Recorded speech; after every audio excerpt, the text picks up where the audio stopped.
Welcome to Italy TV. If you're new to this channel, please subscribe and hit the notification bell. Thank you. The list of 11 countries that hold the most gold in their reserves has remained mostly unchanged over the last few years. Flip through this slideshow to discover which central banks value the yellow metal the most. 11. Netherlands. 612.5 tons. The Dutch central bank announced that it will be moving its gold vaults from Amsterdam to Camp Nou Amsterdam, about an hour outside the city, citing burdensome security measures of its current location. As many others have pointed out, this seems odd, given that the bank fairly recently repatriated a large amount of its gold from the United States. Number 10. India. 618.2 tons.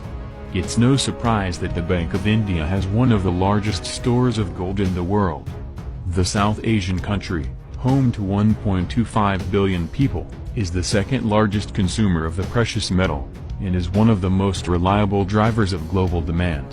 India's festival and wedding season, which runs from October to December, has historically been a huge boon to gold's love trade. Number 9. Japan. 765.2 tons. Japan, the world's third largest economy, is also the largest hoarder of the yellow metal. Its central bank has been one of the most aggressive practitioners of quantitative easing. In January 2016, it lowered interest rates below zero, which has helped fuel demand for gold around the world. Number 8. Switzerland. 1,040.0 tons. In 8th place is Switzerland, which actually has the world's largest reserves of gold per capita. During World War II, the neutral country became the center of the gold trade in Europe, making transactions with both the Allies and Axis powers. Today, much of its gold trading is done with Hong Kong and China. Number 7. China. 1,936.5 tons. In the summer of 2015, the People's Bank of China began sharing its gold purchasing activity on a monthly basis for the first time since 2009. Although China comes in 7th for most gold held, the yellow metal accounts for only a small percentage of its overall reserves, a mere 2.8%, the lowest of the top 10 central banks with the most gold. China has actually been on a gold buying spree since December 2018, buying almost 100 tons from then through August. Number 6. Russia. 2,219.2 tons. The Russian central bank has been the largest buyer of gold for the past 7 years and overtook China in 2018 to have the 6th largest reserves. In 2017, Russia bought 224 tons of bullion in an effort to diversify away from the US dollar, as its relationship with the West has grown chilly since the annexation of the Crimean Peninsula in mid-2014. To raise the cash for these purchases, Russia sold a huge percentage of its U.S. treasuries. Number 5. France. 2,436.1 tons. France's central bank has sold little of its gold over the past several years, and there are calls to halt it altogether. Marine Le Pen, president of the country's far-right National Front Party, has led the charge not only to put a freeze on selling the nation's gold but also to repatriate the entire amount from foreign vaults. Number 4. Italy. 2,451.8 tons. Italy has likewise maintained the size of its reserves over the years, and it has support from European Central Bank, ECB, President Mario Draghi. The former Bank of Italy governor, when asked by a reporter in 2013 what role gold plays in a central bank's portfolio, answered that the metal was a reserve of safety, adding, "It gives you a fairly good protection against fluctuations against the dollar." Number 3. Germany. 3,366.8 tons. In 2017, Germany completed a 4-year repatriation operation to move a total of 674 tons of gold from the Banque de France and the Federal Reserve Bank of New York back to its own vaults. First announced in 2013, the move was expected to take until 2020 to complete. Although gold demand fell in 2017 after hitting an all-time high in 2016, this European country has seen gold investing steadily rise since the global financial crisis. Number 2. United States. 8,133.5 tons. With the second largest official holdings in the world, the U.S. lays claim to nearly as much gold as the next 3 countries combined. It also has the second highest gold allocation as a percentage of its foreign reserves at 76%. From what we know, the majority of U.S. gold is held at Fort Knox in Kentucky, with the remainder held at the Philadelphia Mint, Denver Mint, San Francisco SA Office and West Point Bullion Depository. Number 1. Philippines. Over 1 million tons. They are sitting on top of the world's wealth, which was put into a secret account, and it has more gold than anybody knows about. Assets, it's gold. It's more gold than people know about. It's over 1 million metric tons of gold. So 1 million metric tons of gold is not something you can just hide. So where's the gold? 400,000 metric tons are in the Central Bank of the Philippines.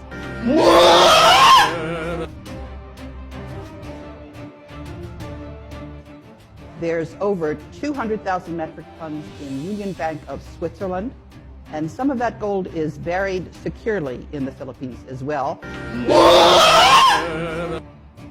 Some of it is held in various banks, but the bulk of it is in the Philippines.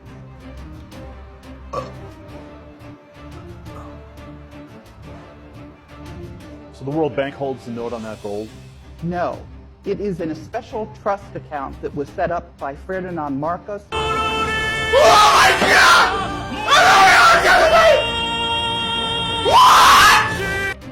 The Philippines is the richest country in the world. Even President Ronald Reagan knows and said this. Did you know about Marcos gold?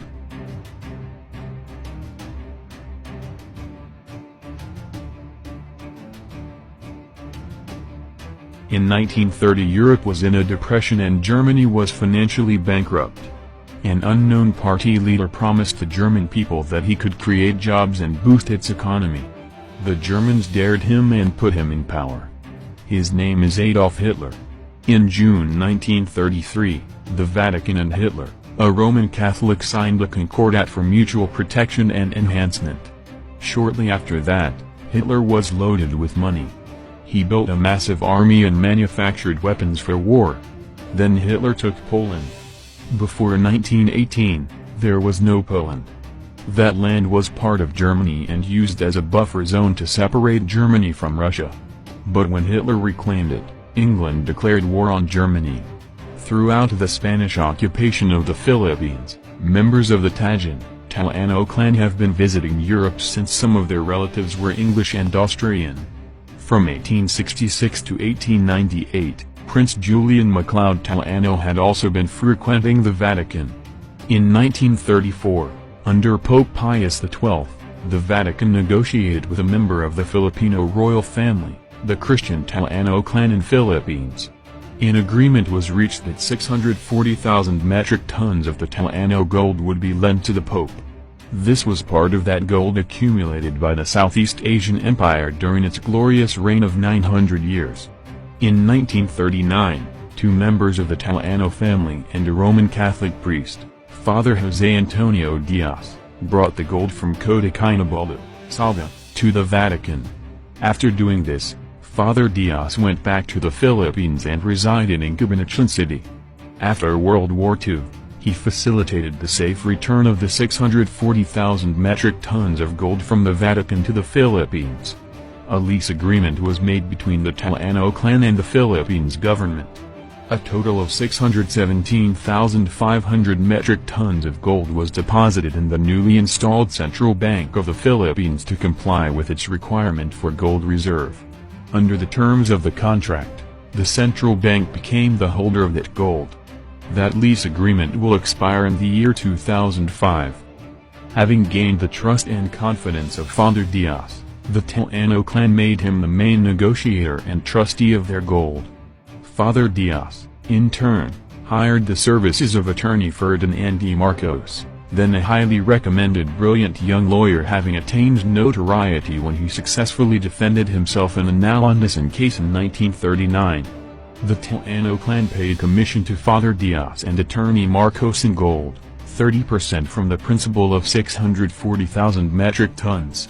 In 1949, the two richest men in the world were Father José Antonio Diaz and attorney Ferdinand de Marcos. Between the two of them they legitimately earned and owned 192,000 metric tons of gold. Ferdinand Marcos withdrew their share of the gold from the central bank and minted it. Sometime later, Father Diaz and Marcos brought their gold to Switzerland, in the Swiss Bank Corporation in Zurich. The remaining 400,000 metric tons of Tellano gold is in the third-floor basement of the central bank minting plant in East Avenue, Quezon City, Philippines. There are 950,000 metric tons of gold, declared missing in the International Court of Justice, picked up by Yamashita from its European ally, Hitler. Another 250,000 tons of the Japanese loot around Southeast Asia are both now in the Philippines. This country then became the holder of 1.6 million metric tons of gold bars. Some of the Yamashita gold buried in the Philippines has been found, but the bulk of it is still buried to this day. And even now, thousands are secretly digging for it, including Japanese treasure hunters. The Wall Street Journal in its November 15, 1985 issue wrote that 2/3 of all gold in the world is in the Philippines. 1/3 is divided among the rest of the countries in the world. Very few Filipinos know this. In the 70s and 80s, blood money from the Roman Catholic Church, channeled into the Philippines via the Vatican Bank and another foreign power, fueled the flames of dissension in the countryside and on the streets of Manila. A concerted church and foreign civil destabilization, demolition campaign was waged against Marcos. All that gold in the hands of one man like Marcos was a threat to those who have been used for so long with so much money and power. Marcos became too powerful and would not toe the line of the two established power in the world, the Vatican and the Trilateral Commission, USA, Germany, Japan. But Marcos was no lapdog to any foreign power. In his grand plan, Marcos wanted to re-establish the former grandeur of the Philippines and the whole region of Southeast Asia, the former Malayan Empire. In June 1983, Marcos appeared before the first world leaders in Toronto. He announced his plan to boost the economy of the Southeast Asian region by creating the Asian dollar. This would be backed up by the 400,000 metric tons of gold in the Central Bank of the Philippines and the other gold he scattered around the region. He would also add to this his own personal 192,000 metric tons in Switzerland. This Asian dollar, backed up by the 2/3 of all the gold in the world that was in the Philippines, would have made the Philippines money more valuable and stronger than the American dollar. This was his vision to raise Southeast Asia to be at par with the rest of the first world countries.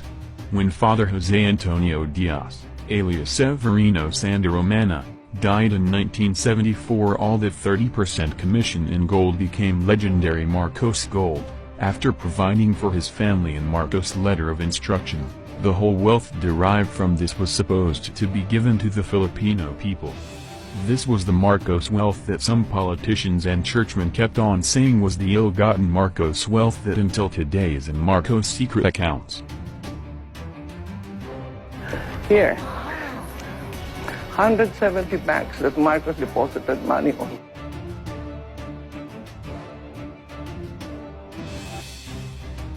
Just to show you the bill of lading, how much is $240 million. Oh my goodness. Is it million? Billion? billion? Billion? 240 billion?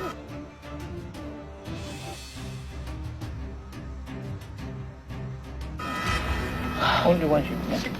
It's for $987 billion. Oh my God! Can we show the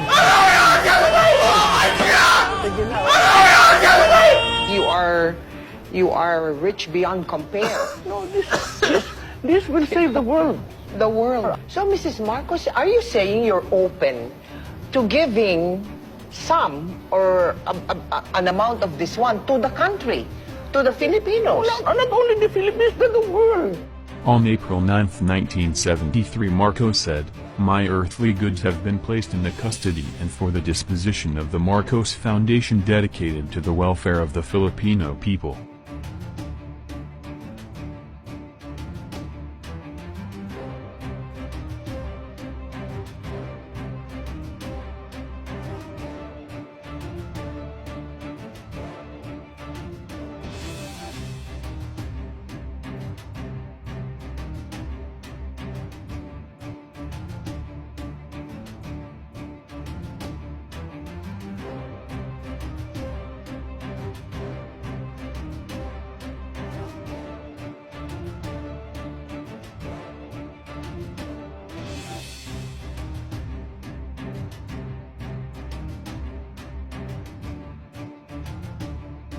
During a talk show in the U.S. TV, the week following the bombing of the New York Twin Towers, President George Bush was asked this question: which is the richest country in the world today?